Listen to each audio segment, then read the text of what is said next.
Tulo ang patay, duha ang samdan ug tulo sab ang missing humad gipamusil ang gisakyang bangka sa kadagatan sa Sulu. Ang detalye sa report ni Efren Mamak.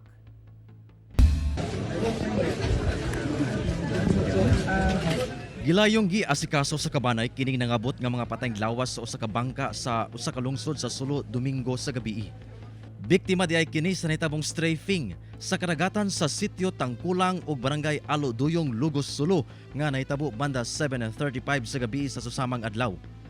Sa inisyal nga tala sa Coast Guard Sulu, anaa sa tulo ang patay nga gilangkuban sa duha ka menor de edad nga babayi, usa ka babaye nga hamtong ang pangidaron. Anasab sa duha ang samdan nga lalaki ug babayi kinsa gilayong gipatambalan sa ospital.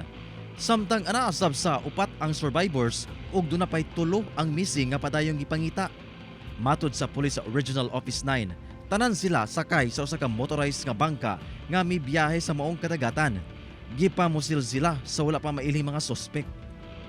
Nung nandun na po sila sa area, may tumabi daw po sa kanila na dalawang motorized bangka rin na according sa driver natin may sakay na tig dalawang tao. So, and pinaputukan lang daw po sila without any reason po.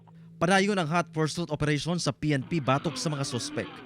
Ginakuan pa og pahayag ang Kabanay sa mga namatay nga biktima, lakip na ang ubang biktima sa insidente. Kauban si Gary Balantay ug Bong Vicencio, Efren Mamak. 1 Mindanao.